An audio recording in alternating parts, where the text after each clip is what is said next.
Hey ho, Monk on the hill here. Starting a fire in your wood stove, that actually starts already when chopping your wood. Or even earlier when collecting it, if you're collecting it by yourself. What seems to be such an easy task, it still needs to be learned.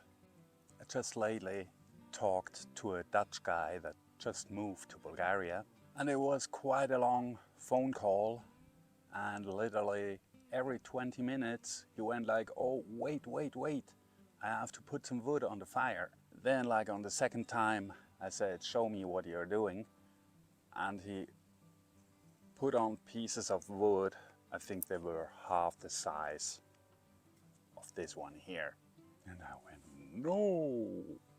But to be fair, even me, when I moved here, it was okay without heating, but my really old wood stove that people left me in the house was my only opportunity to cook something. So after a while I was ready for a big hot pot of pasta, and for that I had to start a fire. And setting up a fire out in the forest to have a little barbecue, or even in your grill in your garden, that's another story. And I have to admit, it took me multiple attempts until I had my fire going. So I thought I'm showing you how I am doing it now with my experience of 7 years. It's all natural ingredients. I'm showing you how to get it started and how to maintain it and what to do to keep you warm during the whole night. And when you're chopping wood, aim for pieces as big as possible. What I actually did, I measured my wood stove, and this is the length of the pieces of wood I can shove in. So lengthwise, this will be good. This frame is the exact opening that my wood stove has. If it's going through here, it'll go in my wood stove. This one, no way. Just tiny little bit. So I'll give that another go. Because nothing is more frustrating than when you're carrying in wood in the cold winter and you want to put it into your wood stove and realize it's not fitting in, either being too wide or too long. You have to bring it back out, chop it up again, or get you another piece of wood. But it would have been easier if that worked out in the first go. Then of course you need some kindling, smaller bits and pieces to get the fire started. And I've seen this homestead guy on YouTube. This guy actually showed it quite nicely how to safely chop your kindling. And when you're dealing with small pieces like that, you always want to have your hands out of the way, so you bring both the eggs and the wood up, and as soon as you drop it, your hand needs to go. Because you never know when the eggs will actually go through the wood, and if your hands are there, then yep, say goodbye to your fingers. Depends on how sharp your axe is.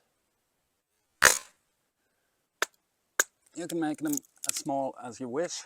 He put them in his wood stove, then pointed the gas torch towards it for about a minute or something. This is not how we're doing it today, not even chopping up kindling, because did you know that trees also have branches and they come in all sizes? I'm having this construction here. There's a video about it, and with that and the chainsaw I can cut them up in no time.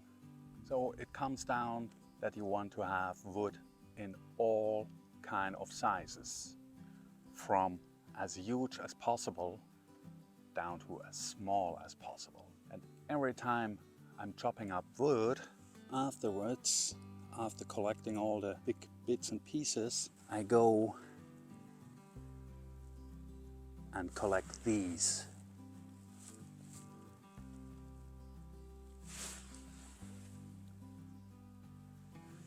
These are gold to start a fire.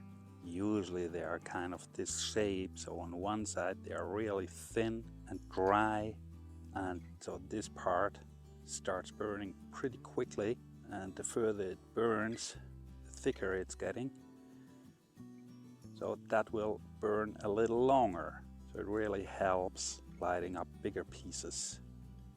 Then next to my firewood I have these boxes where I separate different sizes, and I just can grab a handful of whatever I need. I also have a box with very dry and thin branches. They also help a lot to start the fire. And I also have a collection of pre-cut branches in all kinds of sizes. And finally, the large firewood. Very often they are rounds in a big variety of sizes,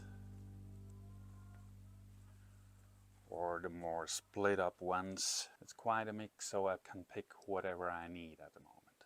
So when you're out collecting your wood for the wood stove, you already have to have a plan. And I show you what I'm picking for my plan. These are my ingredients to start a nice fire that will start with only one ignition and will burn for quite a while. There's a fire starter, that's another story. Then we have just a few small dry branches, small handful of cuttings, just a bigger piece that broke off while chopping wood. Then we have some bigger branches, just a few to make a certain construction, a mid-sized piece, a good log that will have a special function, you'll see, and last but not least, a good heavy big roll of wood that will burn for quite a long time later on. And this one load fits just perfectly into one bucket. Of course, every wood stove is a little bit different, has its own tweaks and tricks that you have to know. Well, this is mine. And don't get fooled about this small opening. It's able to take in quite a bit of wood, and I actually can open up the whole square here to put in the real big guys. Now to my system. Back in there are only some tissues that I use to clean the glass, so we have a better look inside afterwards. My thinking about this is you don't need to set the whole wood in there on fire in one go. Only start small, and the small fire will light up the bigger stuff.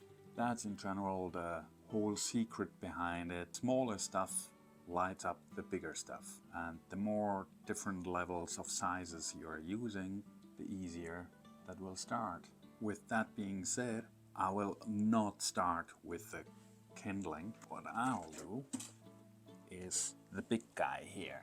With that, I'm reducing the space that I have to work with. Next, what I'm doing is, for the place to start the fire, I'll set a nice little floor, so to say. You don't have to start a fire all at the bottom, because whatever you're setting on fire, that stuff will crumble downwards while glowing and burning, and will set the lower branches on fire later on. So I have floor, and now what I want is a place that I can fill up with my actual kindling. That means something else goes on the side. Then of course my fire starter. Now I have a nice area to fill up. All these twigs and sticks a little smaller, fill them up in there. Then sprinkle these bits and pieces over it all. Something bigger to burn. then another bigger piece. It's nice and dry, so all that stuff from beneath will definitely start that one burning. And after that one, the ones on the side and the ones below will start burning. And while they are burning, they will definitely heat up the big log. And you actually want to have big logs in there. They start slow and nice, so they will keep the temperature up for quite a while. And when all that stuff burns, it should be able to light up a slightly bigger one. Try not to push all that together. It needs quite some airflow in between all the single bits. When I place it in a way that it might fall down if everything down here has burned away. Open all the ventilations, and now we wait. Because on a nice and sunny day it's still over 20 degrees in here, so no need to light the fire yet.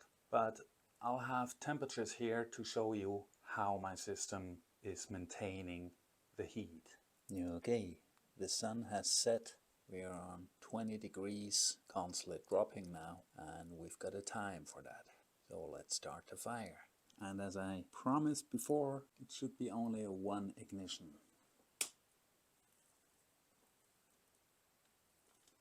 That's it. Remember to watch the video about the fire starter. It's for free. You can close that.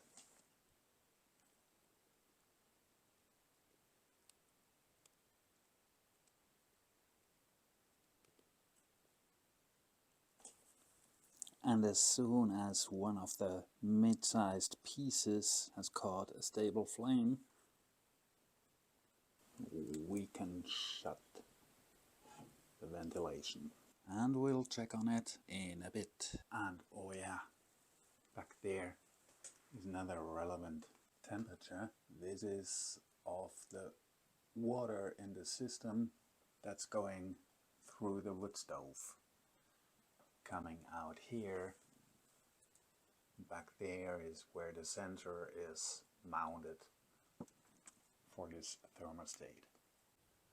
About 2 hours later,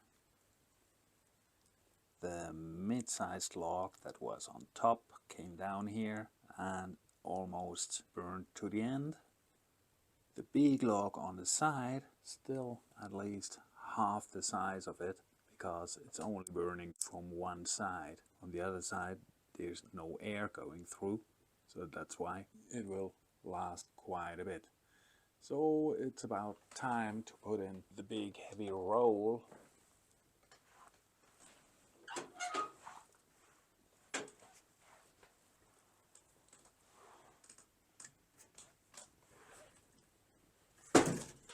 This will support the big log on the side, and the roll itself will burn for, we'll see, 2 hours, 3 hours.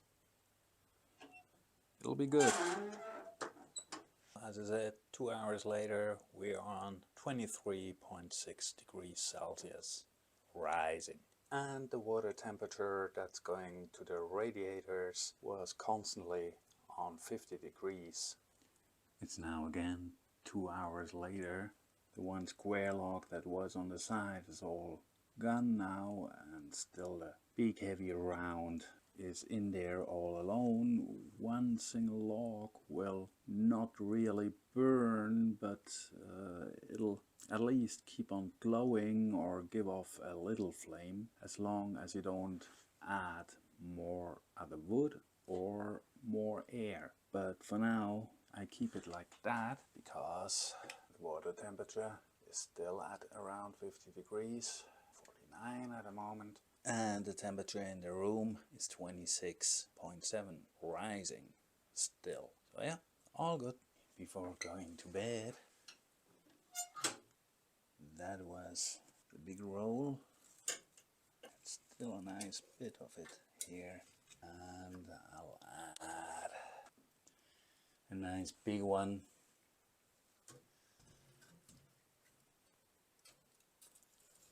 if it's really winter and super cold outside, I would add an even bigger one, maybe a round one would be perfect.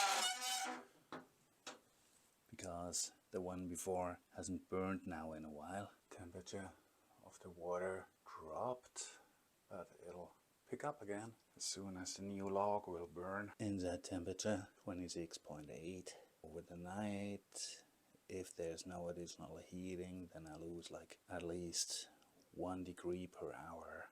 By the way, that's the summertime. I never switch it. I don't care about the time. So, time for the bed, and I'll update tomorrow morning what all the temperatures did overnight. And the next morning, now this log, I don't know how dry this wood is or was, but as mentioned, one single log won't really burn, but it keeps on glowing. And you see, there's actually still tiny bits of amber in there. I mean, that's not producing any heat, but the whole stove is still quite warm. The temperature in the water system kept up nicely, so every now and then I think that's rising little by little, and then it pumps it through the radiator as cold water comes back, and then it sits again, rising slowly. Inside temperature, on a really nice 21.4 degrees Celsius. This is how you keep warm with relatively little work and wood. Now this was 1 bucket full plus the last big one for the night, and I'm really cozy and good. I hope that helped you and you learned something today. So see you in the next one.